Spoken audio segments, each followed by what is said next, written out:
de esas cosas, de los patrones que mencioné de la ira pasiva-agresiva. Algunos lo manifiestan a mayor escala, pero seamos honestos, todos en algún momento hemos sido impuntuales.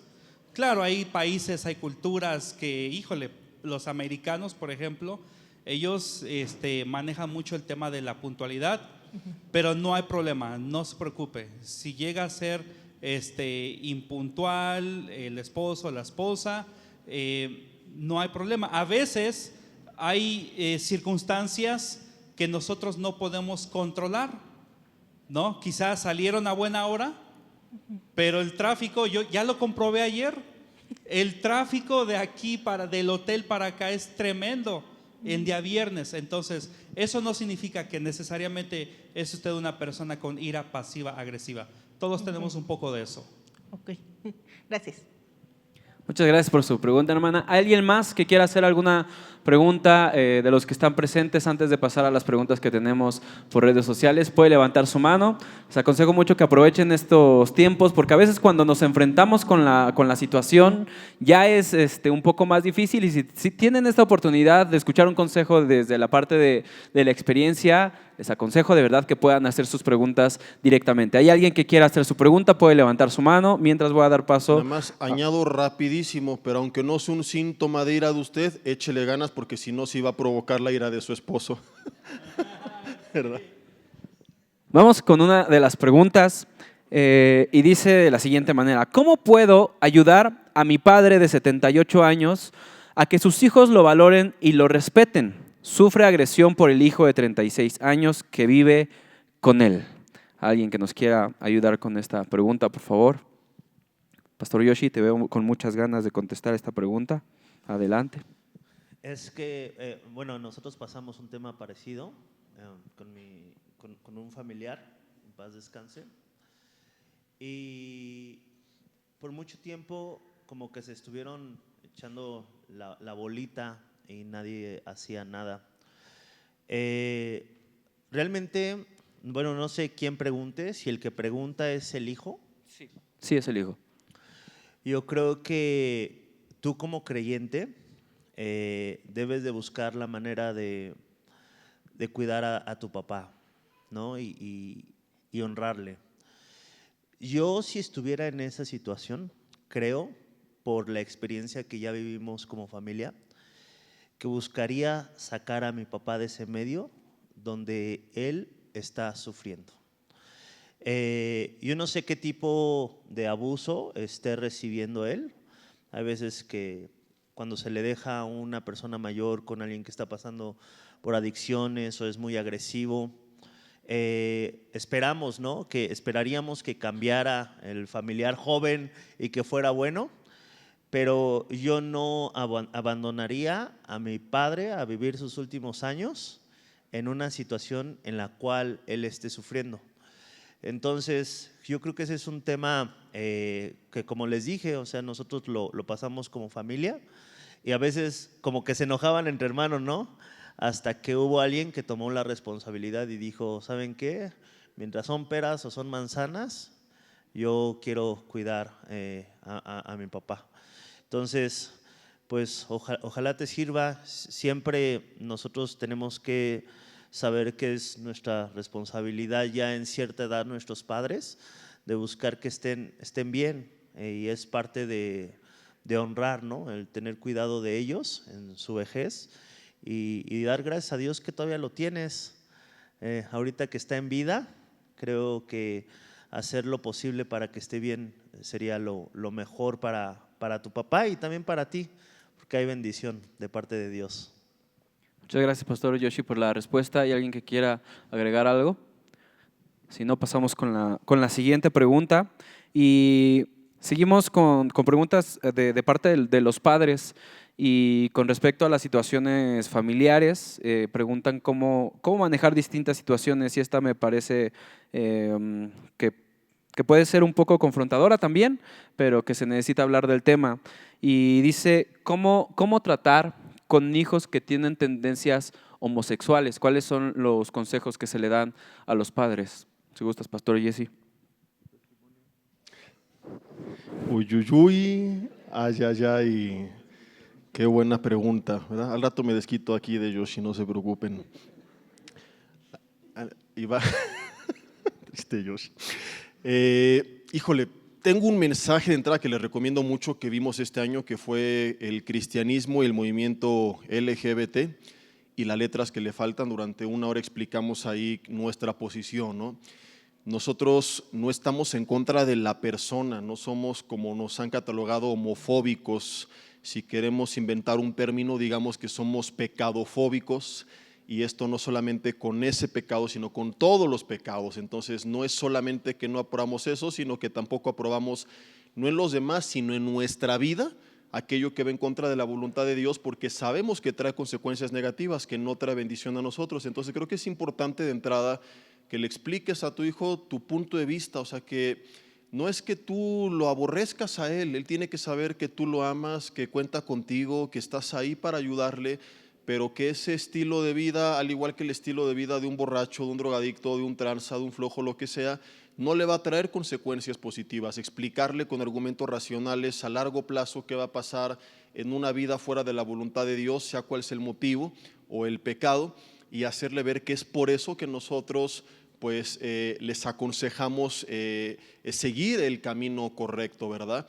Pero otro extremo que yo al menos no considero correcto es pues que tú lo rechazaras como persona. Él tiene que saber el día de mañana, cuando necesita ayuda, que cuenta contigo, porque tiene muchos problemas que tiene que solucionar, y si no cuenta contigo, pues a quién va a acabar acudiendo, a pare de sufrir con los mormones o con quién, ¿verdad? Tratar de ganarte su confianza y saber que lo ha llevado a esa confusión, porque probablemente él vivió alguna cuestión relacionada con algún tipo de abuso o distorsión de su identidad desde su infancia. Entonces, tratar de acercarte a él y decirle, no estoy aquí para crucificarte, sino para ayudarte. ¿Qué te llevó a pensar de esa manera, a verte a ti de esa manera antinatura? Para ver de qué manera te podemos ayudar, ¿verdad? Muchas veces es una falta de su identidad, una distorsión de la identidad, a veces un abuso, a veces la ausencia del padre, a veces un padre violento, pueden ser muchas cuestiones. Si él quisiera algún tipo de apoyo, de soporte, estamos para servirle, pero él tiene que querer, no puede mandar a las personas a fuerzas, ¿verdad? Y es un asunto complejo, pero básicamente creo que eso es lo que yo te recomendaría, y no sé si quieran añadir algo más ustedes. Hace como año y medio tuve el privilegio de platicar, asesorar a un varón con problemas de homosexualismo. La parte buena, positiva en él, es que él por más de 8 años había estado en esa parte, tenía el conocimiento de la palabra de Dios, pero él fue el que buscó ayuda. ¿Por qué? Porque él dijo, ya me cansé de esa vida. Y él me dijo, pastor, por favor, deme un consejo práctico, porque en varios lugares donde he pedido ayuda, y este es de otro estado, este hermano, solo me condenaron, solo me rechazaron, me criticaron y no me pudieron ayudar. Cuando me dijo, deme un consejo práctico, lo único que hice por la guianza del Espíritu Santo, hago un pequeño paréntesis, hermanos, cuando Dios nos permite discipular a alguien, el mejor consejero, la mejor ayuda es el Espíritu Santo. Entonces él me estaba comentando eso, y cuando me dijo, pastor, deme un consejo práctico, con la ayuda del Espíritu Santo, lo único que hice fue, platícame tus emociones. Las emociones quieren hablar, no las reprimas. Cuéntame con qué emociones negativas estás luchando. Había mucho enojo, mucha amargura, falta de perdón, odio, resentimiento. Tú puedes nombrar todas esas clases de emociones negativas. Yo solamente me dediqué a escucharlo. Validé sus emociones, le compartí la palabra del Señor, donde las emociones no son malas, las emociones Dios nos las dio, pero quieren hablar. Y después pude platicar con él y para lograr identificar cuáles fueron las puertas. De hecho, este es un tema que hemos dado en otros lugares, cómo cerrar puertas a pecados sexuales.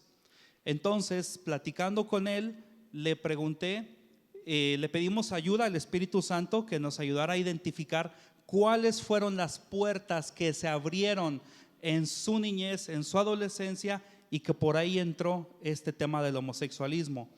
Y su hermano mayor abusó de él sexualmente. Esas fueron las puertas que se abrieron. Después, parientes lo acosaban. Después, otro abuso.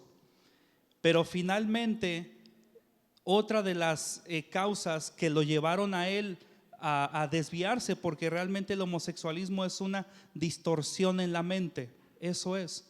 Pero sus papás lo habían rechazado mucho. Entonces, a veces por rechazo, él no recibía el amor, la aceptación por parte de sus padres, y buscaba recibir el amor y la aceptación por cualquier persona que se la ofreciera. Gracias al Señor lo guiamos a la oración de renunciar, cerrar todas esas puertas que fueron abiertas. Reconfesó que Jesucristo es su Señor y Salvador, y hoy en día lo sigo discipulando y ha sido libre por la gracia del Señor. Muchas gracias, pastor. Cris, adelante, Iris. Sobre todo no rechazarlos, ¿verdad? Porque, como bien decía mi esposo y el pastor Jesse, a veces ellos en algún momento, porque sabemos que es un pecado, en algún momento se van a cansar de ese pecado. Entonces, que sepan que estamos ahí para apoyarlos en el momento en el que ellos, en el que el Espíritu Santo les abra su entendimiento y les haga sentir que ya deben de dejar eso, que sepan que estamos ahí para apoyarlos y para ayudarlos con la ayuda del Espíritu Santo. Muchas gracias, Iris. La siguiente pregunta, bueno, son varias preguntas que recibimos de redes y varias en papel enfocadas a lo mismo, y es el abuso sexual. Para no mencionar todas las preguntas, voy a hacer un contexto general. Es un abuso sexual de parte de familiares cercanos y en unos casos del padre. Y la pregunta son, ¿cómo responder a eso como la madre? Y otra de las preguntas es, de parte del abusado, ¿cómo puedo yo perdonar esas cosas? Y otro contexto es, si los familiares deben de aceptar al abusador simplemente por ser parte de la familia y perdonarlo, no perdonarlo y que vuelva a ser cercano a la familia. Adelante, Jesse. Pues son como 3 preguntas diferentes, ¿no? Entonces ahí nos las vamos campechaneando. Y la primera y la última van un poco relacionadas. ¿Qué hacer si soy la madre y el padre fue el abusador? ¿Qué hacer con un pariente que fue el abusador? A mí cuando escucho esto y veo la falta de reacción de la familia, me es muy difícil no enojarme. Ahí quisiera olvidar que soy pastor y ahorcar a la persona que no está haciendo nada. Una vez en una iglesia en Ciudad de México, termino de predicar, se acerca una hermana, me dice, "Oye, pastor, me acabo de enterar, hace 20 días me dijo que mi esposo ha abusado sexualmente de mi hijo, su hijo tenía 4 o 5 años. ¿Qué hago?" Le digo, ¿cómo que qué hace? A ver, cuénteme qué hizo hace 20 días para acá que se enteró. No, pues ahí sigo en mi casa. Entonces yo les prometo que la quiso ofrecer en holocausto vivo, santo, agradable y perfecto en ese momento. Dije, ¿cómo es posible que usted se enteró que su esposo está haciendo esto y que ha tenido a su hijo viviendo 20 días con ese monstruo y que no ha hecho nada? Dice, es que ¿a dónde me voy a ir? ¿Qué voy a hacer? Le dije, usted no tiene fe, entonces está viviendo una farsa porque está confiando en un hombre y no en Dios. O sea, hay muchas cosas que puede hacer, pero lo principal es, y en resumen es la respuesta, número 1, lo más pronto posible, así para ayer, salvaguardar la identidad de la persona que está siendo afectada. Entonces, una persona que no reacciona, yo no entiendo qué tipo de amor predica y qué tipo de fe está supuestamente viviendo. Una persona como esta mujer ha puesto toda su confianza en el hombre y yo no sé qué pasa con su corazón, porque creo que cualquier persona con tantitos sentimientos en ese lugar dice, aunque me vaya a la calle a dormir, pero yo saco y le dije, o sea, si la casa es suya lo que sea, vamos a platicarlo, pero tiene que aislarlo, o si es suya, cambiarle la chapa, correrlo, llamar a la patrulla, lo que sea, tiene que actuar. Entonces, yo que recomiendo, mételo a la cárcel. Y, ay, pastor, qué severo, y la misericordia, no, Romanos 13 dice que para eso Dios puso a la autoridad. Y dice, ¿quieres no temer la autoridad? Haz el bien y tendrás alabanza de ella, porque no está puesta para hacer justicia, y no en vano lleva la espada, porque es vengador de Dios para el que hace el malo. Entonces a veces nos chantajean y manipulan. Ay, qué falto de misericordia. No, perdón, no fue mi culpa, fue la tuya por haber violado la ley. Entonces yo recomendaría salvaguardar la identidad, proceder legalmente, y no le vamos a predicar de Jesús si en la cárcel le predicamos a Jesús. Hay un ministerio de ¿Verdad? cárcel ahí. Hay ministerio de cárcel y hay que conozca a Jesús. Sí. Entonces se oye, a lo mejor no es lo que esperarían como de un cristiano, menos de un pastor, pero mira, Jesús dijo, es necesario que en el mundo haya tropiezos, pero hay de aquel por el cual los tropiezos vienen. Y cualquiera que haga tropezar a estos pequeñitos, dice, mejor que le fuese que se atase una piedra de molino de asno y que se echase en el fondo del mar. Entonces, si el Señor nos ama y nos defiende, ¿verdad? Y hay algo que llamamos la ira de Dios, que es el enojo de Dios en contra de la injusticia, de la maldad, y es un Dios santo, ¿verdad? Pues me pregunto yo, ¿no sería normal también que nosotros reaccionáramos no con una ira pecaminosa, sino santa, que nos llevara a buscar la justicia y la defensa de los indefensos, cuando la Biblia siempre, desde el Antiguo hasta el Nuevo Testamento, nos ha mandado a defender a las personas más vulnerables? Y no hay nadie más vulnerable que un niño. Entonces yo no entiendo, y me molesto mucho, ya se dieron cuenta, ¿verdad? Y estoy enchilado, necesito consejería, Cris. Sí. Pasar por Aquí los pasos tengo de el hace libro, rato. ¿Cómo Es más, controlar la ira? ya me voy. Ya. No, pásamelo para leerlo mientras responden, pero yo no entiendo a un padre que no hace nada cuando se entera de eso. Y si tú que hiciste la pregunta, estás en esa situación, te exhorto a que hoy mismo hagas lo que tengas que hacer. No puedes seguir permitiendo que tu hijo esté expuesto a una persona que lo ha dañado de esa forma. Solo para agregar un poquito, muchas veces la víctima se llena de más enojo y amargura contra quien lo permitía que contra quien se lo hacía. Porque cuando crezca, ese niño le va a preguntar a su mamá, ¿por qué no hiciste nada si tú sabías lo que me estaban haciendo? Y segundo, en Estados Unidos, como consejeros bíblicos certificados, si llega un caso directo a la oficina de consejería y pregunta, ¿qué debo hacer? ¿Está abusando mi esposo de mis hijos, de mis hijas? La obligación que tiene el consejero en ese momento es levantar el teléfono y reportarlo a las autoridades y meter a la cárcel al perpetrador. Muchas gracias, Pastor Cris. ¿Y querías agregar algo? Adelante. Mencionaban la pregunta de si También mencionaban la pregunta del perdón. Hermanos, bueno, no sé qué vas a decir, pero adelante. Ya me enchilé yo también. Como pastor, ya me pasó el… A ver, voy a leer el libro Debo perdonar, pero… sí es necesario que perdonemos, porque eso es para nuestro beneficio, pero no necesariamente podemos seguir manteniendo la relación con aquella persona que nos hizo daño. Eso no es necesario, porque a veces tenemos un concepto como que un poquito erróneo, el que si lo perdonamos lo debemos de aceptar nuevamente a nuestra vida. Eso no es correcto, lo debemos perdonar, pero si en nosotros está la decisión de ya no tener algún tipo de relación con esa persona, estamos en todo el derecho y la libertad de poder hacerlo. Muchas gracias, Iris. ¿Querías agregar algo, Pastor Yoshi? Es un tema muy fuerte. Creo que ahorita, cuando tú sabes de un abuso de una persona, la atención se tiene que centrar en ayudar a esa persona que pasó por ese proceso. Y no solamente buscar acercarle las herramientas, acercarle a Dios, sino también alejar, ¿no?, todo aquello que le hace mal. Yo sé que a veces está el tema, ¿no?, de la restauración, y sí, Dios puede restaurar cualquier cosa, pero para un tema de un abuso sexual, híjole, sí es necesario el alejamiento. y que tú estés sí, orando, perdonando, está bien, pero siempre alejado, ¿no? Alejando al agresor del que fue agredido. Es cierto, tú tienes tu proceso de perdón, pero también tienes una responsabilidad en donde si tú no haces nada, tú te estás convirtiendo en un cómplice. Y esto es algo peor. En las noticias nosotros hemos escuchado varios casos, ¿no? Donde había un abusador y la mamá sabía y no hizo nada. Y ¿sabes? Los dos fueron al bote por complicidad.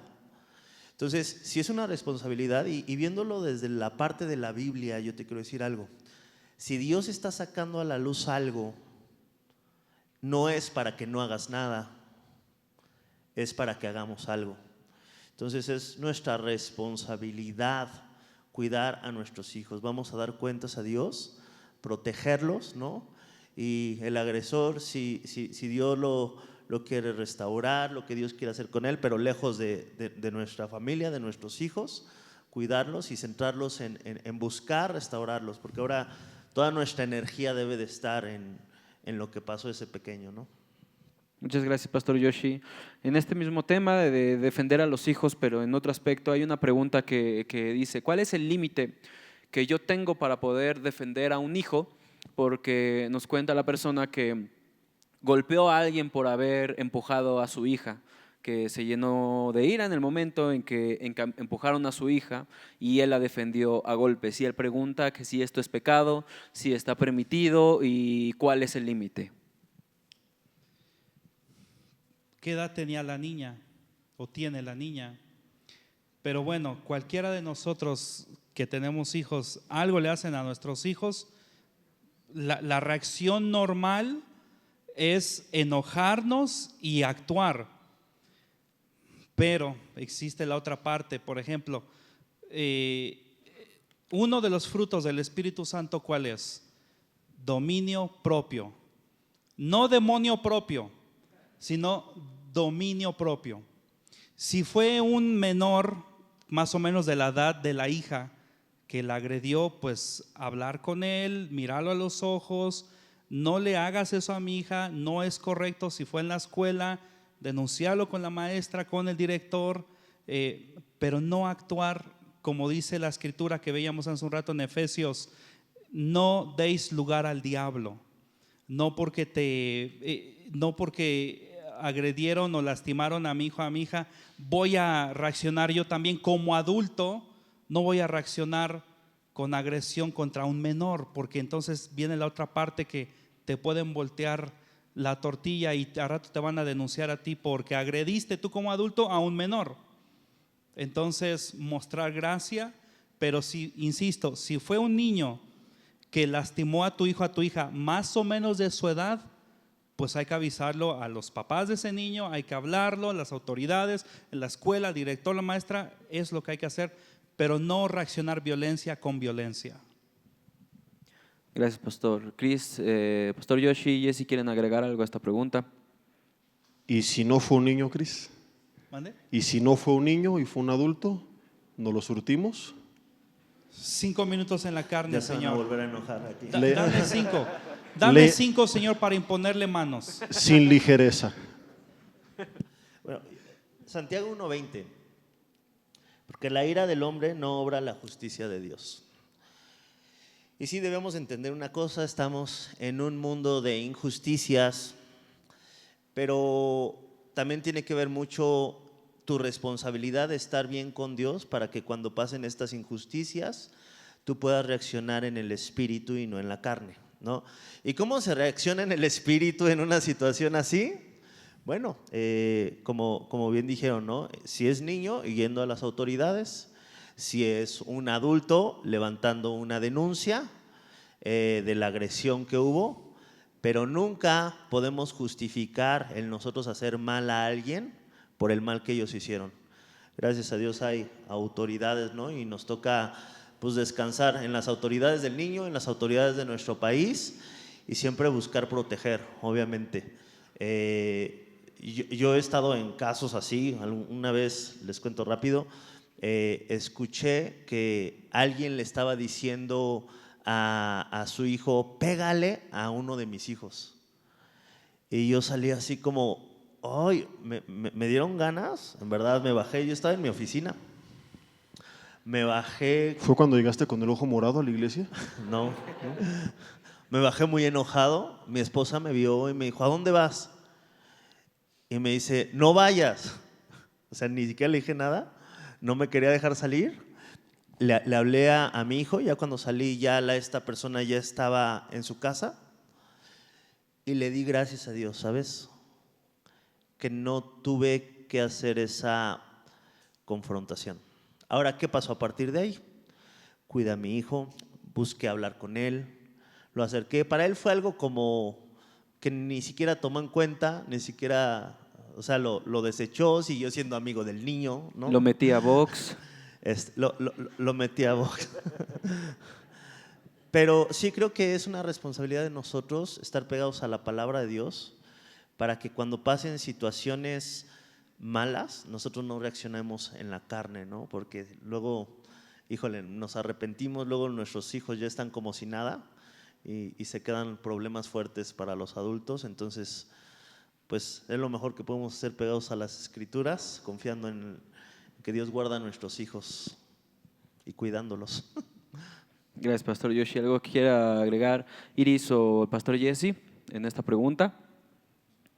Si no, continuamos. Y hay muchas preguntas acerca de los padres metiéndose en la vida de los hijos. Una de parte de los hijos y una de parte de los padres.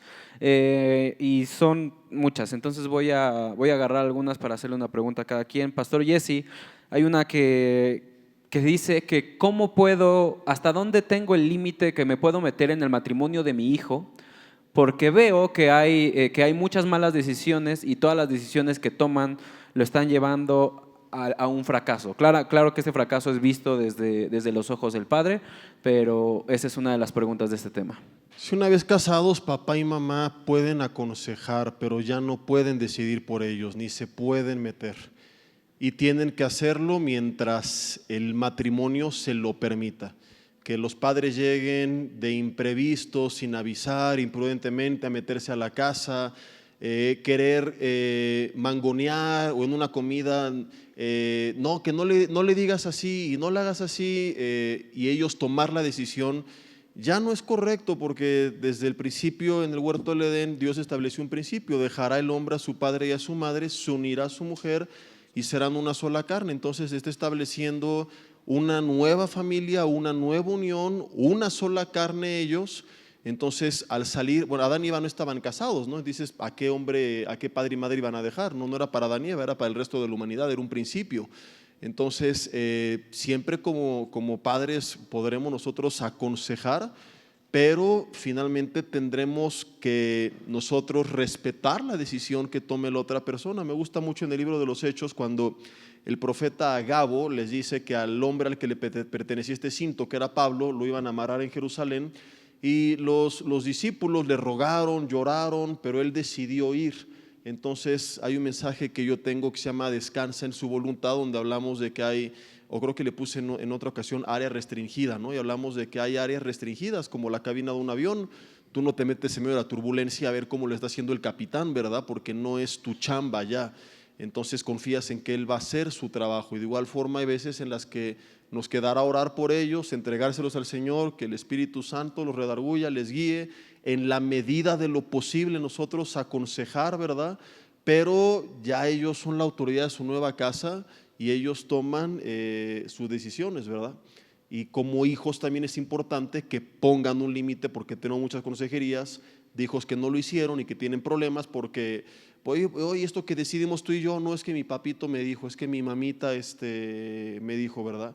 Me acuerdo recién casado que mi esposa y yo tomamos una decisión financiera importante y que mi papá me quiso aconsejar lo contrario. No, que cómo haces eso, que no sé qué. Le dije, papá, muchas gracias por tu consejo, pero ya yo soy independiente, es mi familia, son nuestras decisiones, esto lo vamos a hacer. Fue un límite sano, no fui respetuoso, nunca más volvió a meterse de esa forma, daba consejo, pero siempre prudentemente, y años más tarde me dijo, fue una buena decisión, felicidades, tenías razón. Gracias, Pastor Jesse. En este mismo tema, Pastor Yoshi, hay una que es al revés, los hijos viendo la vida de los padres y ven que toman decisiones que los llevan contrarios a la voluntad de Dios según la perspectiva del hijo. Y también la pregunta es, ¿cómo lidiar con esto? ¿Hasta dónde meterme y cuál es el límite? Bueno, tú como hijo tienes varios parámetros que están establecidos por la Biblia. Hay que orar por nuestras autoridades, se nos dice en la palabra de Dios, y también saber que hay áreas en las que nosotros podemos expresar lo que dice la palabra de Dios, pero a final de cuentas ellos tus papás como adultos, pues toman sus decisiones, ¿no? ¿Hasta qué manera te puedes meter? Mira, dobla rodillas, puedes clamar todo lo que quieras por ellos, puedes interceder todo lo que quieras por ellos, pero debes tú de tener mucho cuidado de no contaminar tu corazón por las malas decisiones que ellos están tomando. Esa es la responsabilidad que tú tienes, guardar tu corazón hacia ellos. No sabemos, esperamos en Dios, no sabes si ellos van a cambiar la manera en que van a tomar decisiones, pero sea lo que sea, son tus papás y tienes que siempre buscar tener cuidado de que sus malas decisiones no sean una justificación tuya para dejarlos de honrar. Gracias, Pastor Yoshi. Pastor Chris e Iris, hay una pregunta de este mismo tipo de tema y es también de los hijos con los padres, pero acerca de su salvación, que se les ha compartido muchas veces, pero que no hay respuesta y el hijo se está desesperando porque no ve una respuesta y quiere un consejo, si tiene que seguir compartiendo, si tiene que parar y cómo debe de llevar esta situación. Yo le preguntaría al hijo, ¿tú eres Dios? ¿Creen que Él lo es? No. El hijo no va a cambiar a los padres. Dios es el único que lo puede hacer. ¿Cuál es una de las muchas funciones del Espíritu Santo? Convencer, redarguir al mundo de su pecado. Yo le aconsejaría a este joven, tú sigues sembrando la semilla. Dios es el que dará el fruto si esa es su voluntad. Pero tú no tienes por qué asumir la responsabilidad de que tú vas a convertir a tus papás en cristianos. Ayer al comienzo de la sesión que me dieron el privilegio de compartir, dije, nosotros no hacemos cristianos. ¿Quién hace los cristianos? Dios. Nosotros hacemos discípulos. Entonces a este joven le diría, tú no eres Dios, tú no vas a cambiar a tus papás. Eso está en el círculo de responsabilidad de Dios. Tú sigue orando por ellos, sigue sembrando la palabra. Vuelvo a mencionar, cuando hay que dar un consejo, primero hay que pedir permiso. ¿Me permites darte un consejo? Y cuando tú pides permiso, se abre la puerta en la mente de la persona y es más probable que te acepte el consejo. Gracias, Pastor Chris. Iris, hay una pregunta directamente de una esposa y quisiera que tú nos pudieras dar respuesta, por favor. Y es una esposa que su esposo fue traicionado por su hermano, hablando mal de él y traicionando la confianza. Y esta persona pregunta si es prudente volver a recibir a esta persona en su casa. Ya se fue de la casa, pero si quiere regresar, será prudente volver a recibirlo. No está claro si el hermano vivía con ellos o no, pero la pregunta es si sería prudente volver a recibir al hermano de su esposo que ha traicionado la confianza, como esposa.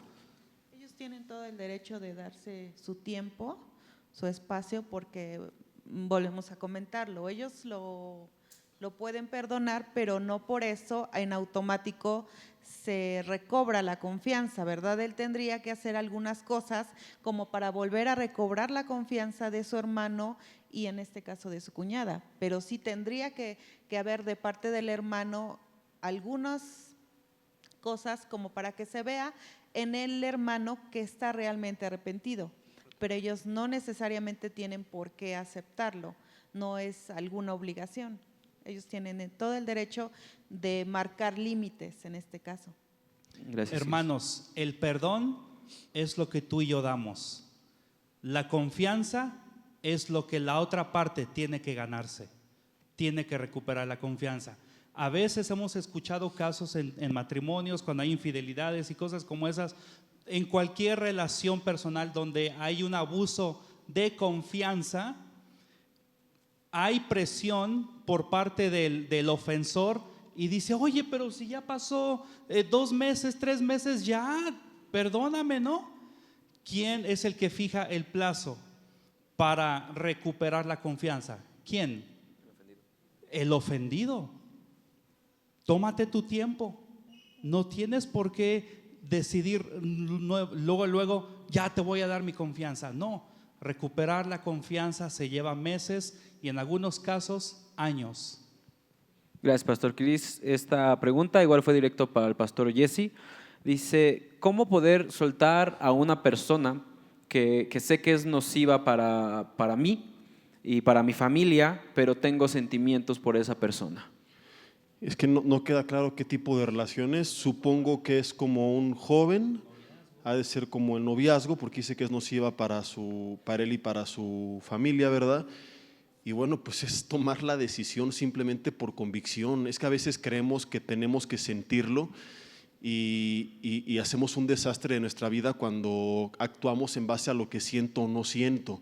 Cuando yo recibo el importe del pago de la luz, del teléfono, de todo lo que tengo que pagar, yo no siento en mi corazón ir a pagar, no digo, ay, qué bendición, ¿verdad?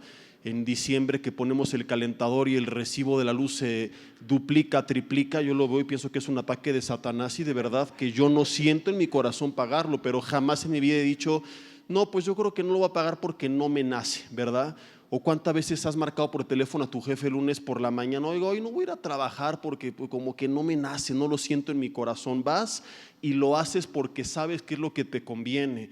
Entonces la Biblia nos llama a actuar por convicciones, ¿verdad? Y en este caso tú tienes que ver qué es lo mejor y tomar decisiones sabias, aunque duelan a tu corazón y aunque le duela a tu carne. Jesús dijo que para seguirlo a veces tenemos que negarnos a nosotros, tomar la cruz, sacrificar ahí nuestra carne y seguirlo. Entonces tú tienes que ser inteligente y decir, esta persona no me conviene, no me deja nada bueno, no está dentro de la voluntad de Dios, tampoco está dejando nada bueno a mi familia, entonces aquí se termina la relación, porque a lo mejor lo que hay pues ya es una relación tóxica, ¿verdad? Y simple y sencillamente no lo quieres dejar porque hay un proceso químico, fisiológico que se ha llevado a cabo donde las hormonas traen esa atracción, probablemente hubo alguna especie de contacto físico, porque eso hace que se liberen químicos como la oxitocina o la vasopresina en los varones que producen este sentimiento de apego, pero no es un amor verdadero, es meramente algo químico y en cuestión de meses se te va a pasar y de aquí a que ya lo sientas tienes que hacerlo por convicción. Entonces va a ser difícil, pero así actúa el Hijo de Dios. O sea, a veces en consejería me dicen, pero es que si hago esto, ¿qué va a pasar? No, la pregunta no es qué va a pasar, es qué es lo correcto. Que si la iglesia primitiva se hubiera preguntado qué iba a pasar, no hubieran predicado la palabra. Ay, no, porque qué tal que me meten a la cárcel, qué tal que me apedrean, qué tal que me persiguen. La pregunta no es qué va a pasar, es qué Dios quiere que haga y eso es lo que tenemos que hacer y punto, ¿verdad? Gracias, Pastor Jesse. Pastor Yoshi, volviendo al tema de los hijos preguntando acerca de los padres. Hay una pregunta que se refiere ¿hasta dónde tengo que obedecer a mi mamá? Volviendo al tema de honra a tu padre y a tu madre, porque dice que cuando recibe un consejo de la mamá y él no le hace caso, lo corren de la casa. Y él piensa que lo están manipulando y no sabe qué hacer y aparte su papá lo golpeaba. Entonces, ¿cuál es el consejo para esta persona? Me hubiera gustado tener algún tipo de dato como edad o algo para darle un consejo más específico, pero estos son los datos. Me gustaría que esta persona se acercara a mí. Hay muchas cosas que no dices. Mira, aquí estamos hablando generalidades, pero hay muchas cosas en específico que se toman en una consejería. No está diciendo, por ejemplo, edad, no está diciendo lo que la mamá le está pidiendo, no está diciendo muchas cosas. A lo mejor ya no es un niño chico, ¿no? A lo mejor ya es un niño de 28 años que lo que le están pidiendo es que se ponga a trabajar y él no quiere. Entonces, hay que profundizar en qué es lo que te está pidiendo y por qué te está corriendo, etcétera, etcétera. Entonces te recomiendo, quien esté haciendo esta pregunta, acércate, con mucho gusto te podemos apoyar. Solo para agregar un poquito a lo que dijo el pastor Yoshi en cuanto a esta pregunta, recordemos, hermanos, que como discipuladores que somos, ¿verdad? ¿Cuántos están ya discipulando a alguien? ¿Cuántos van a empezar? Todos somos discipuladores. Cuando vamos a discipular o estamos discipulando, lo primero que hay que identificar es honestamente qué es lo que está sucediendo. A veces en una sesión de consejería nadie quiere sacar a relucir la verdad de lo que realmente está sucediendo. Entonces hay que identificar lo que realmente está sucediendo. Gracias, Pastor Chris. Me quedo contigo acerca de una pregunta de violencia. De violencia. Es un padre A la que, cárcel.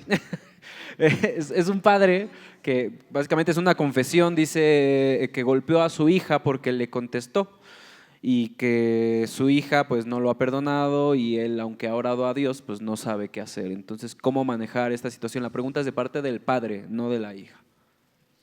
Bueno, hace 3 semanas recibí una llamada, no es cierto, hace 2 semanas recibí una llamada, estábamos en Pachuca en un congreso de consejería bíblica y me llamó uno de mis más grandes y mejores amigos. Él es pastor y me habló llorando, me dijo: amigo, me siento terrible. Le pregunté qué pasó. Es que tuve que disciplinar a mi hijo de 11 años, pero en eso de disciplinarlo se me pasó la mano. Lo golpeé de más en las pompas y hasta le marqué. Me siento terrible. Y le dije, bueno, es un consejo para los padres. Mientras más discipules a tus hijos en la palabra del Señor, menos disciplina tendrás que ejercer. Mientras menos discipules a tus hijos en la palabra de Dios, más disciplina tendrás que ejercer. Pero sin duda, una de las maneras de responder no es violentamente, no es con agresión física. Muchas veces yo le dije a este pastor amigo mío, ¿por qué fue que lo disciplinaste? Es que no quería hacer la tarea. Ok. Normalmente, hermanos, el contacto visual es súper importante y lo que hay que hacer con un menor, no sé qué edad tenga esta niña, pero antes de reaccionar con agresión física, como adultos hay que bajarnos al nivel de los niños. Vean lo que voy a hacer a continuación. Abre tus ojos así grandemente, sonríele a tu hijo, míralo a los ojos y dile: vas a hacer tu tarea. La comunicación visual les transmite mucho a ellos y hazlo con firmeza. Pero nunca el recurrir a violencia, ataque físico no es la solución. Entonces, ahora seguramente este hermano, como mi amigo pastor, estaba luchando con culpa. Bueno, la palabra del Señor dice: instruye al niño en su camino. Hay que corregirlo, hay que disciplinarlo, hay que enseñarle, hay que discipularlo. Pero muchas veces, como dice Jeremías capítulo 17, verso 9, engañoso es el corazón. ¿Lleno de qué? De perversidad. Muchas veces cuando hay culpa es porque la maldad le mandó un WhatsApp al engaño y el engaño le está diciendo a esta persona que se sienta culpable. ¿Qué es el engaño? El engaño es una mentira que suena como si fuera verdad. Entonces, cuando una persona está con culpa, seguramente es una mentira que le está hablando, pero que se siente como si fuera verdad. Definitivamente no es la opción disciplinar físicamente. Cuando alguien disciplina físicamente es alguien que seguramente, si lo hace seguido, hay ira, hay enojo, pero no es la solución. Pero sí hablar con el hijo, bajarnos al nivel de él y decirle: dime por qué no quieres hacer esto, lo otro. Gracias, Cris. Adelante, pastor. Yo aprendí una lección que es muy importante, y es que nunca debo de disciplinar a mis hijos yo estando enojado, porque a veces lo que hace el padre es sacar su enojo o su frustración. Entonces la disciplina nunca es para sacar nuestro enojo, es para corregir al niño. Otro principio muy importante: cuando nosotros corregimos, lo tenemos que hacer en amor. Aún a veces cuando es con la varita, decirle a tu hijo, si es pequeño, ¿no? Mi hijo, te tengo que corregir porque te amo. Yo les pregunto a mis hijos, ¿sabes por qué te tengo que corregir? Con los ojos llorosos, sí, papá, porque me amas. Es muy importante. Yo a veces me he tenido que esperar. Ahorita no es tiempo de corregir, estoy enojado. Me espero, llegando a la casa vas a recibir corrección. Llego a la casa, ya se me bajó el enojo, entonces ahora sí, la varita. ¿Sabes por qué te voy a disciplinar? Dentro de todo eso siempre está la opción de misericordia. Es bueno enseñarles la gracia de Dios. A veces con la varita les he dicho, ¿sabes por qué te voy a corregir? Sí, porque me amas. Y es una oportunidad para decirle, ¿sabes qué? Te doy una oportunidad, no quiero que lo vuelvas a hacer. Veo cómo se les ilumina su cara y le echan ganas, ¿no? Me pasó eso con la tarea hace poco. Se le iluminó la cara y dije, sí, papá. Y llegó y se puso a hacer la tarea. Todo el día estuvo pegado ahí. Sirvió mostrarles amor. Entonces, consejo para todos los padres: nunca disciplinen a sus hijos enojados. La disciplina es una herramienta que Dios nos ha dado para que ellos se sientan amados, ¿ok? Es algo que quería agregar. Gracias, pastor Yoshi. Iris, hay una pregunta que es acerca de una familia completa. Y pregunta esta persona, ¿cómo puede ayudar a una familia que se encuentra en un ciclo de negatividad e incluso la iglesia a la que van solamente son críticas, bibliazos, negatividad, e incluso las prédicas de los domingos solo tratan de eso, de críticas y de negatividad?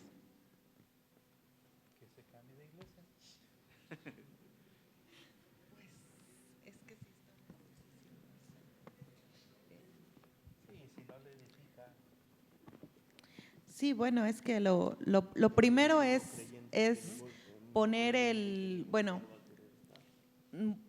Espíritu Santo nos ha dado cierto discernimiento, y obviamente pues también nosotros estamos escuchando, y si ven que lo que están predicando no está de acuerdo con la palabra de Dios, pues sin duda sí tendrían que ver una iglesia donde realmente estén predicando la palabra de Dios, una iglesia que tenga sana doctrina. Si ellos ya vieron ciertos focos rojos, principalmente lo que es la enseñanza bíblica, que no es de acuerdo a las escrituras, pues sin duda sí deberían de considerar el cambiarse de iglesia. Muchas gracias, Iris.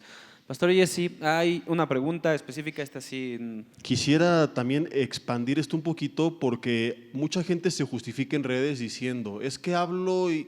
Hay personas que en vez de predicar se la pasan como atacando a otros, ¿no? Y hablando todo el tiempo de otros, y dicen, es que Pablo mencionaba por nombre y apellido a los herejes, lo cual es cierto, menciona unos 7, 8 nombres aproximadamente, pero no predicó toda su vida eso. Él dice, no he oído anunciaros todo el consejo de Dios. Llegó a mencionar casos muy específicos que estaban dañando mucho a la iglesia y tuvo que sacarlos a la luz, pero eso, a que se la pasara hablando de eso, ¿no? O sea, hablaba mensajes sí de exhortación, pero también de ánimo, de consuelo, de enseñanza a la familia, como lo vimos hoy en la mañana en Efesios 6, hablaba para todas las áreas, ¿verdad? Entonces, la verdadera sana doctrina es cuando anunciamos todo el consejo de Dios, lo que nos gusta, lo que no nos gusta, pero que nos edifica. Entonces tengamos cuidado, porque yo recuerdo hace tiempo que escuchaba un pastor que me gustaba mucho, pero de repente todos sus mensajes eran eso, hablar de otros, y dije, bueno, es como que tienes en una mesa a dos grupos sentados al extremo con Jesús en medio, ¿no?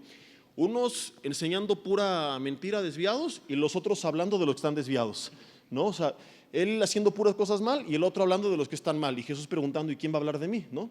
Porque mientras estos se desviaron, el otro que los critica está haciendo lo mismo, porque tampoco está hablando de la palabra de Dios. Entonces tengamos cuidado de no caer en ese error, a veces personas sinceramente equivocadas con ese celo y esa ira de cómo están ellos y todo, no se dan cuenta que se están desviando a pasársela hablando y atacando y ya tampoco están predicando la palabra de Dios.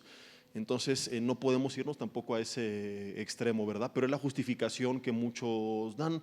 Pues como Pablo lo mencionó, sí, pero en una parte de su ministerio, no todo su ministerio. Entonces, sí, definitivamente, como decir, y si domingo a domingo es nada más hablar de otros, pues bueno, ya es momento de moverme, porque Dios puso al liderazgo, Efesios 4, para perfeccionarnos y para edificarnos. La respuesta es muy sencilla: ¿dónde tengo que congregarme? Donde esté siendo perfeccionado y donde esté siendo edificado. Si algún día en este lugar ya no te sientes edificado, es hora de moverte. Si algún día en este lugar no estás siendo perfeccionado, es hora de moverte. A lo mejor no es que necesariamente el lugar esté mal, sino que ya cumplió con su tiempo y Dios te quiere mover a otro lugar, ¿no? Hay iglesias con un enfoque a lo mejor más específico, con un área donde Dios te está llamando y no pasa nada siempre y cuando esté fundamentado en la Biblia y tu razón sea esa, ¿no? La edificación, no un berrinche personal. Gracias, Pastor Jesse. Y la siguiente pregunta es de una pareja que se divorció años atrás. Dice que por malas decisiones, no sabemos cuáles son las malas decisiones, pero se divorciaron. Después de unos años arreglaron las cosas y regresaron. La pregunta es si deben casarse de nuevo o pueden vivir en unión libre, y también aclara que tienen hijos, que hay hijos de por medio. Había por ahí un chiste del mundo del que se casa, se divorcia, dice: ya cometiste un error y lo vas a volver a cometer, pero no sé cómo era, ¿verdad? Yo tengo un tío, el perro Bermúdez, que le pasó con mi tía, su esposa. Se casaron, se divorciaron muchos años y luego regresaron y se volvieron a casar. Y los molestaban mucho en redes, ¿no? ¿Para qué se vuelven a casar? Y bueno, son felices actualmente. Entonces, pues si se reconciliaron, se restauraron y están en Cristo los dos, la Biblia establece, ¿verdad?, que vuelvo a repetir, sujetemos a la autoridad pues nos pide unirnos delante del juez civil en matrimonio.